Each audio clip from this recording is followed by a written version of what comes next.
This video is sponsored by me. Read my original novel, Dance of Frozen Death. Link in the description. Greetings, fellow mortals. You know, parodies are a weird genre. The entire point of it is to openly mock and deconstruct its source material.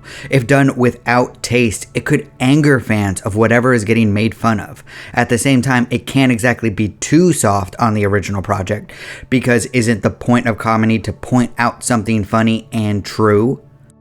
I like to think of it like a roast. Not every person can handle having other people make jokes about their flaws, and not every story can stand up to being poked at.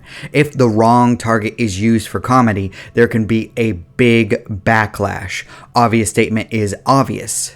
At the same time, the parody has to actually be funny, as it's making fun of something beloved.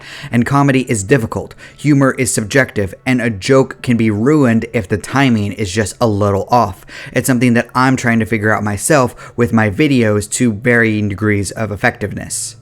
But I'm a tiny YouTuber. The pressure for a multi-million-dollar project or show could make or break writers, especially in an age where no one can take a joke. It's not funny if they're the target for the mockery. They act like they got shot or something. That's not funny. That's not... I think that the key to a good parody is for the creator to actually love and feel passionate about the source material. It's one of the reasons comedians go for self-deprecating humor so often, and I think that demonstrates really well in the cases of both M3Gan and Cocaine Bear. At first glance, these projects could have been generic horror stories. In the wrong hands, no one would have ever talked about or remembered these tales. They would have been tossed in the garbage like many scary narratives or parodies like the Scary Movie franchise. From the outside, M3Gan looks like a ripoff of Child's Play, and Cocaine Bear could be any generic monster film ever made. If the creators went into the projects not caring, the movies would have fallen apart. Instead, I found that they both were better than they had any right to be. Not to say that these stories are the highest forms of art, they're not, but they're not trying to be. Not everything needs to be an emotional, gripping tale that changes our perspectives on life. Sometimes we just want to be frightened, have a laugh, and have a good time. I will never look down on a narrative for just trying to entertain people. It's why I would never mock the average sitcom formula. It's just trying to lighten the load of people watching it, and I can appreciate what it does for lonely kids wishing for a loving family. Won't somebody please think of the children? M3Gan's premise is pretty simple. An AI doll starts to act outside of her programming and becomes violent. She becomes possessive of her girl Katie and goes to extremes to do what she thinks will protect her person. It's eerily close to the Child's Play remake, which isn't as good as the original. Because of course it isn't.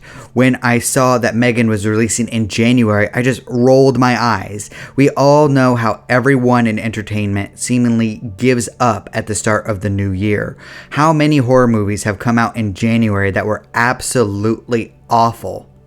But M3Gan isn't like that at all. The doll herself reached perfectly into the uncanny valley. She looks so real and so fake at the same time that it unnerves me just to look at her. It doesn't help that she looks like a little girl, and we all know how creepy the concept of an evil little girl staring at you from the darkness can be. But the humor within the tale reminded the audience that the creators knew what this was. They knew they would get compared to Child's Play. They went with that idea, making M3Gan sarcastic and knowing that she's not in the right at the end of the movie. In fact, she basically just accepts that she's evil. And at the same time, it does have a strong message that feels on point. Maybe throwing technology to distract kids isn't the best idea. Now, I'm talking as a guy with no children and no desire to have children, but I find this concept more interesting than the usual cautionary tale about AIs actually becoming sentient, because we're a far way away from that still. I'd be more worried about deep fake voices and pictures at this point. Great characters, amazing confidants, and deep social commentary that probably went right over your head. Wrong. Have you even played another Persona game, Joe? Cocaine Bear finds itself in a similar position. The movie is based off a true story, just turned up by a million. It embraces the absurd idea of an animal getting into drugs and going on a rampage. All of the characters bemoan the odd circumstances as they are taken down. The film doesn't exactly take itself seriously at all. It's just there to entertain you with violence and laughs. And I think that the audience appreciates a piece of art that just wants to have a good time. Just like with M3Gan, this film focuses on something that is disturbing. Instead of an AI little girl who has become self-aware, we focus on an actual force of nature. While robots are more of a future terror, facing down a wild animal is as base as it gets. I don't know anyone with a scrap of intelligence in their heads that would be out in the wild, see a bear, and just relax. After all, you're staring down a killing machine that could be hungry, territorial, and have cubs around to defend.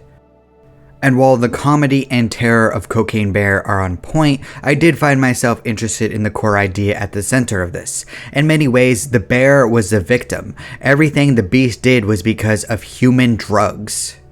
The characters brought this upon themselves by leaving cocaine where it could easily be found.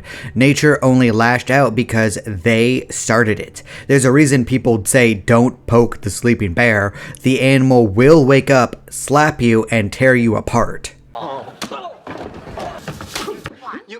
Thanksgiving money right now.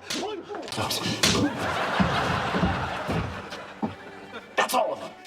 The overall quality of these two films got me thinking, is this going to be a trend in the future? Are parodies going to become a more respected genre? Oftentimes, I remember most of the parodies in my life as guilty pleasures. Scary Movie, Action Movie, Not Another Teen Movie, and my personal favorite, Dodgeball, and so many more. We don't remember them for being something that deserves a ton of respect. They're the trash that we're not really proud to watch. But there are exceptions. Spaceballs is one of my favorite satires. If you've been following me for some time, you would know that my introduction into actually liking Star Wars came from Spaceballs. It's a film that adores its source material. The jokes are corny and over the top. They don't take anything too seriously, but they do make you care about the characters involved in the story. It's a conundrum where everything worked out perfectly. I think that we can all agree that no one would be able to pull it off a second time, but eventually they're going to try. This is worthless. It's less than worthless, my boy. But there are more modern examples of this too. Just look at One Punch Man. That's an anime that never took itself too seriously because the premise is insane. You follow a character who can't be hurt, is never challenged physically by anything, and can beat everything with ease. Yet it's one of my favorites just because of the heart and passion put into it. Just look at the original webcomic to see how far it's come. The creator made One Punch Man and Mob Psycho 100 without any skill in drawing whatsoever. Despite this, he constructed some of the most memorable tales in recent memory. Both of the series have a heavy focus on comedy, with the main characters feeling disconnected with the world. Everyone around them is either comically insane or a jerk.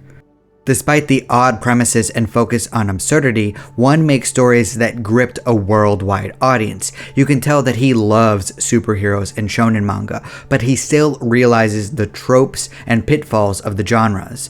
Neither series takes itself too seriously, and it's filled with emotional moments and laughs. In many ways, I think these parodies surpass the source material that they lovingly mock. I'm an idiot. I think all of this proves my original thesis behind storytelling. Any concept can work. Yes, every single idea is viable as a narrative, as long as there is passion, love, and good writing behind it. Now, I'm not saying that every concept can lead to a masterpiece or something perfect, but a piece of art doesn't need to be that in order to be great. I still have my criticisms of each of the tales that I mentioned throughout this video. I thought M3Gan and Cocaine Bear's endings were a bit too predictable. I kind of wish that they took more of a risk with both of them. Unless you're a kid, Spaceball requires that you have an appreciation for Star Wars. One Punch Man can go a long time without the main character actually doing anything, and Mob Psycho 100 can be a bit too slice of life between key moments. but I would prefer all of this over some of the dreck that we've been getting lately. It's funny how these parodies are so much better than so-called serious stories that try to subvert our expectations. Yeah, these holier-than-thou stuck-up-your-own-rectum films definitely subvert one of my expectations. My expectation to watch a good film. No matter what, M3Gan and Cocaine Bear at least gave me that over everything else. I like that boulder. That is a nice boulder.